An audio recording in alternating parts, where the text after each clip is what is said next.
por que, como e onde uma simples picada ou até mesmo um beliscão pode virar dor. A grande maioria das pessoas em qualquer faixa etária já passou ou vai passar por algum episódio de dor.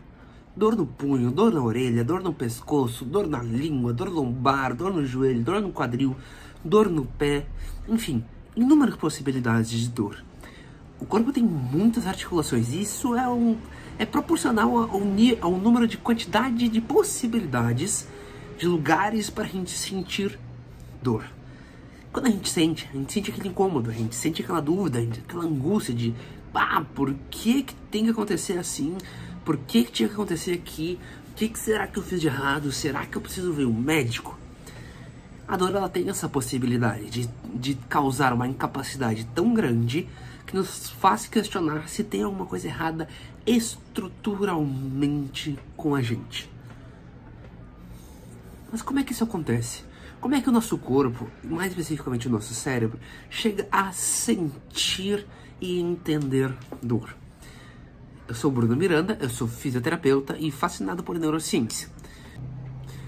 O nosso corpo, devido à tamanha quantidade de interações que a gente pode realizar com o meio ambiente, ele precisa ser capaz de entender o mais diverso número de estímulos. Ou seja, ele precisa entender tudo que o ambiente manda pra gente.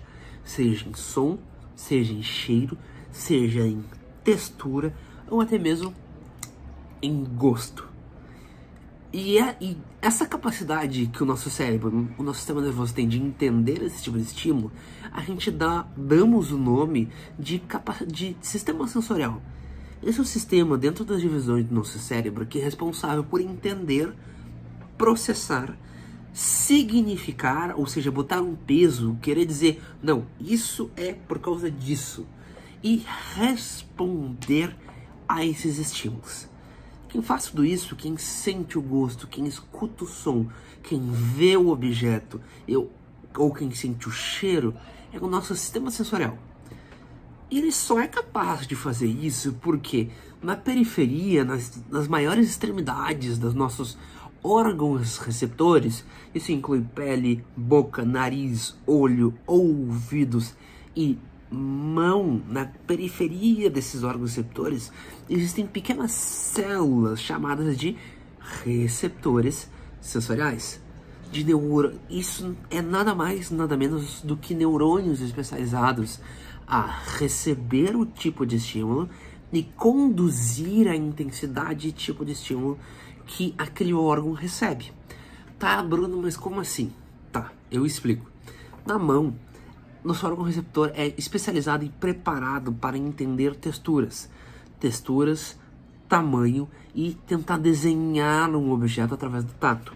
Por isso, que é uma das funções mais complexas do nosso corpo. A nossa mão, ela não sente cheiro, ela não escuta som, ela não vê o objeto, ela não significa o objeto pela visão, pela proporção, pelo tamanho ou pela cor. Ela dá um significado a um objeto pelo tato. O tato, ele só é possível porque a gente tem pelo menos 5 receptores que falam para o nosso cérebro diferentes modificações estruturais que o nosso músculo e os tecidos em volta, usando o exemplo da mão, e as mudanças que esses tecidos sofrem toda vez que a gente toca em algum objeto.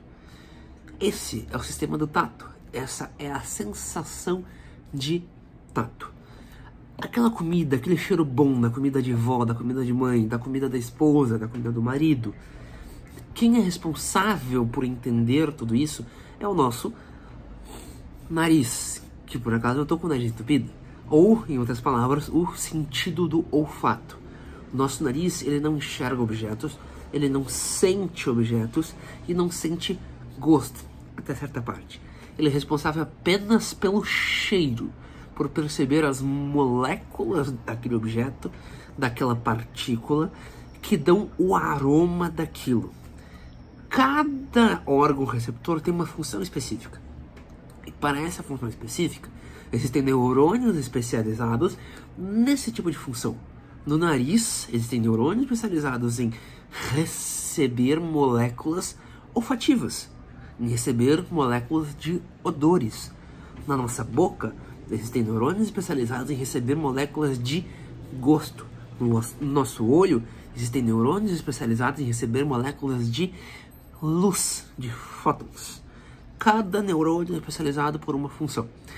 Toda vez que ele recebe um sinal dentro da sua especialização, ele precisa entender a intensidade desse sinal e destrinchar o suficiente toda vez que ele chega da periferia.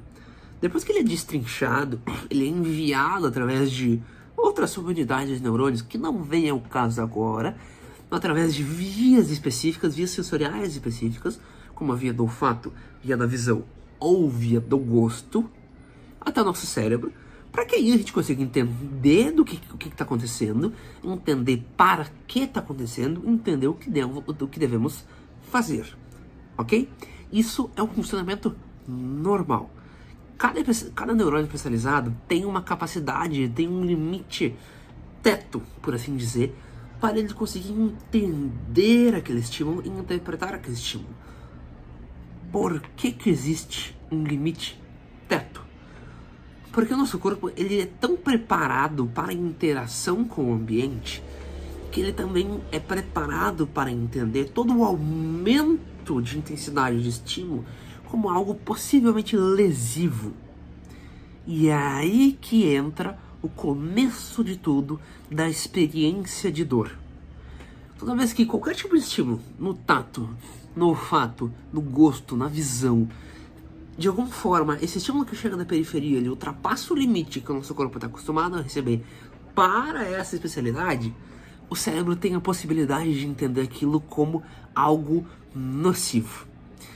Especificamente para estímulos da periferia, como na pele, pele da mão, braço, pé, joelho, perna, enfim, toda a região que foge do nosso centro, toda vez que esse estímulo ele supera o esperado, ele acaba sendo transmitido por uma outra via, não especificamente pela via especializada daquilo. Toda vez que ultrapassa a intensidade, esse estímulo acaba sendo transmitido pelas chamadas vias de dor. E ele é transmitido que são nada mais nada menos que um grupamento de neurônios que tem um trajeto específico até a nossa medula, outro trajeto específico até o nosso centro do cérebro, que é onde cada estímulo vai para o lugar certo, e outra forma de chegar no nosso cérebro. Tá acompanhando? Tudo que ultrapassa o limiar já é entendido como nocivo. Só que a sensação de dor propriamente dita, ela só acontece toda vez que ela é processada pelo cérebro. A dor, ela só existe quando aquele estímulo nocivo chega no nosso cérebro e ele interpreta aquele estímulo como possivelmente nocivo, como algo que possivelmente poderá provocar um dano no nosso corpo. Faz sentido? Isso também é uma das coisas que explica por que é tão fácil, entre aspas, né? Cada especialidade com sua especialidade, realizar cirurgias acordadas, neurocirurgias acordadas. Porque não existem receptores de dor no cérebro, mas existem receptores de dor na periferia. Mesmo que a experiência de dor ela só acontece quando ela chega no cérebro e ela é processada de volta para a periferia. E é uma forma bem resumida, porque o assunto dor é um assunto tão grande que vem sendo estudado há tanto tempo. É assim que a experiência de dor começa, através de um limiar que é ultrapassado, de alguma espécie de sensação. Ele transita pelas vias de dor da periferia, chega no nosso sistema nervoso central, chega no nosso cérebro, é entendido como possivelmente nocivo e é respondido para a periferia para que seja feita alguma coisa para que isso não se torne realmente nocivo, para que isso não se torne realmente uma lesão. Existem outros processos após isso, seriam mecanismos de defesa, mecanismos de reflexos, que são disparados justamente depois que o cérebro percebeu, entendeu e respondeu que aquele estímulo é uma sensação de dor. Faz sentido para ti? Eu sou o Bruno, sou fisioterapeuta e sou fascinado por neurociência.